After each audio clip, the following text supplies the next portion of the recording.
Welcome to Desai Academy of Class 9th, first chapter first chapter matter in our surroundings, and today's topic is effect of change of pressure. So in a previous classes we discussed that we can change the states of matter from solid to liquid, liquid to gas. Again, some solid to gases, some substance are converting, that is called as a sublimation. Without existing into liquid state, they are converting solid into gaseous state, are called as sublimation. Again, gaseous are converting into solid, that is called as the depositions, right? So what happens if you apply the pressure on materials? What if they are changing their states? That we have to discuss here. So you have already learned in that difference in the various states of matter is due to the difference in the distance between the particles. Okay, so we have already discussed here that properties of solid, properties of liquid, and properties of gases. Why you are observing properties of, why we are observing different types of states of matter, a solid, again a liquid, and a gas? Because of in these three states of matter, all particles are having different characteristics. How means these are very compactly arranged, solids particles are very compactly arranged, and liquid particles are comparatively lesser having a space, means it is a morely having more space compared to the solid state. Again, gaseous particles having more space compared to the liquid and solid. So these are the properties because of the arrangement of particles in solid, liquid and gas are different. Due to this arrangement of particles are different in different, so due to this only we are observing states of matter. What will happen when we start putting pressure on compressed gas? Okay, when we are apply the apply the pressure on these particles, so what will happen, sir? So for example, when particles are present in a cylinder, enclosed in a cylinder, when particles are enclosed in a cylinder, what will happen, sir? So like this, with these are what particles are there, and if you are enclosed in the what some container, will the particles come closer? Do you think that increasing or decreasing the pressure can change their states of matter? For example, here given in the activity 1.8, when particles are placed in a cylinder, we are giving some pressure, giving or increasing pressure or a decreasing pressure can change the states of matter. Okay, that we have to study here. So already we know that by changing the temperature we can change the states of matter. Now we can increase or a decrease, we can increase or a decrease the temperature, increase the pressure, we can change the states of matter. Okay, give an example here. By applying pressure, so this is the particles, this is called as a piston, this is what a cylinder. So this is a 3 cylinder. When we apply the pressure, so they are easily compressing. Sorry, applying pressure and reducing the temperature, we can liquefy the gases. Okay, remember that very important point. We can liquefy the gases, means we can convert gas into liquid. We can convert gas into liquid only when we can, only when there is a two condition is satisfied. What are the two condition? Means one, we have to increase the temperature, we have to increase the temperature, and another is to increase the temperature and increase the pressure, and you have to decrease the temperature and increase the pressure. Then we can easily convert a solid liquid into what gas to liquid. How we can convert a gases into liquefied gases? Means by only one method is there, that is how to increase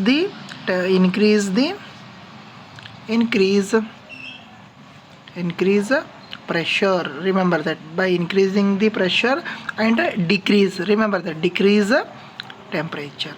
By these two conditions we can convert liquefy gases.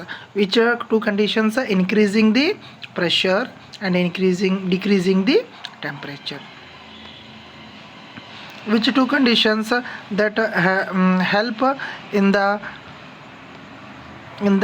liquefying the gases means, one is you have to increase the pressure and decrease the temperature. Remember that. These are applying pressure and reducing the temperature, we can liquefy the gases. See how you have heard a solid carbon dioxide. Solid carbon dioxide chemical formula is what? CO2. Right? So what is the formula of carbon dioxide? CO2. Is stored under high pressure. Okay, the CO2 is stored under very high pressure. Solid carbon dioxide gets converted directly into gaseous state on decreasing of pressure to 1 atmosphere without coming into liquid state. This is no reason that solid carbon dioxide is also known as a dry ice. Okay, remember that the solid carbon dioxide is called as what? A dry ice. Which element is called as which compound is called as a dry ice means, you can say that which element or which compound? Carbon dioxide is known as a dry ice. Why it is known as the dry ice means, because when these dry ice solid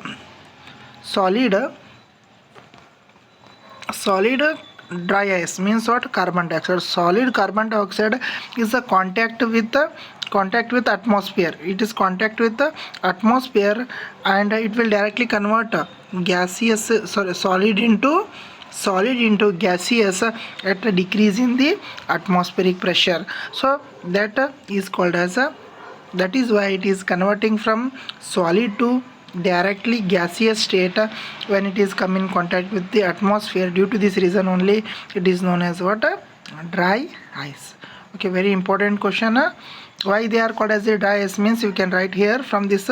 Solid carbon dioxide convert directly gaseous state on decrease of pressure to 1 atmosphere without coming into liquid state. This is reason that solid carbon dioxide is known as a dry ice. Why it is known as a dry ice means, solid carbon dioxide is converting into gaseous state. It is converting into gaseous state without entering into liquid state in the decrease of what? 1 atmospheric pressure. Decrease in the 1 atmospheric. Short form we can write here ATM, not your money ATM. So it is what? 1 atmospheric. Decreasing in the pressure of 1 atmosphere, solid carbon dioxide is converting into gas without changing in liquid state. So this is known as what? Dry ice. Thus, we can say that pressure and temperature determine the states of substance, whether it will be solid, liquid or gas. From this activity we concluded here, we can determine whether the matter is a solid, liquid or a gas by changing two factor. One is a pressure and another is a temperature. Okay, by these two we can easily determine whether it is a solid, whether it is a liquid or gas, whether it is a solid, whether it is a liquid. So by changing of pressure, by changing of temperature, we can easily say that whether it is a solid, liquid or a gas. Okay, this small illustration how particles are changing, that is given here, small illustration diagram. So we can easily understood how the particles are interchanging from one state to the another state. For example, here the solid is converting into gas. The solid is converting into gas. This process is called as a sublimation, and the gas is converting into solid is called as a deposition. Remember that solid is converting into gas. This method is called as a sublimation. So this is called as what? Sublimation. Remember that the solid to gas, which method? Sublimation. And gas to solid, it is called as a deposition method. Again solid to liquid, solid to liquid, again solid to liquid, solid to liquid, it is called as a fusion. whether it is converting solid into liquid is called as a fusion. Again, liquid is converting into solid means it is called as solidification. Solid to liquid it is called a fusion, and fusion to solid to liquid is called as a fusion, liquid to solid is called as a solidification. And next, if a liquid is converting into gas, that is called as a vaporization. Okay, liquid is converting into gas, this is called as a vaporization, and gas is converting into liquid is called as a condensation. Okay, these are the 6 processes while changing the states of matter from solid to liquid, liquid to gas. So, okay, small brief. Solid to gas means it is called as a solid to gas, it is called as a sublimation, right? Second, again gas to solid it is called as a deposition. Next, third one, the solid to liquid it is called as a fusion, right? Next, liquid to solid is called as a solidification. Next, liquid to gas it is called as a vaporizations, and gas to liquid it is called as a condensation process. These are the 6 processes we can change the one state of to the another states of matter very easily. Remember that, very important. So already in this above sections we discussed that atmosphere, one atmosphere. What is that one meaning of atmosphere or one atmospheric pressure means? Atmosphere is a unit of atmosphere is what? Unit of measuring pressure exerted by gas. What is atmosphere? 1 unit atmosphere means how much gas is exerting the pressure, that is termed as atmosphere, ATM. It is a short form. What is atmosphere? How much gas exerting a pressure is called as what? Atmosphere. The unit of pressure is what? Pascal. Remember that. What is the unit of pressure? It is what? Pascal. It is denoted by capital P and small a letter. And 1 atmosphere is equal to 1.01 into 10 to the power of 5. Okay, what is the value of 1 atmosphere is equal to, remember that very important value, 1.01 into 10 to the power of P 10 to the power 5 into what is unit is what? Pascal. What is the value of 1 atmosphere? 1.01 into 10 to the power of 5. The pressure of air in atmosphere is called as the atmosphere pressure. Okay, what is atmosphere pressure? So the pressure of air in atmosphere is called as the atmospheric pressure. Remember that these are very important definitions. They always help for your competitive exams as well as the for your knowledge purpose. Remember, these all are very important points. The atmospheric pressures at a sea level is 1 atmosphere and is known as the normal atmospheric pressure. What is the normal atmospheric pressure means? It is what? Sea level is 1 atmosphere means it is called as a normal atmosphere. Okay, these are very important points. Okay, read properly. Thank you for watching, and share and subscribe my channel. Thank you.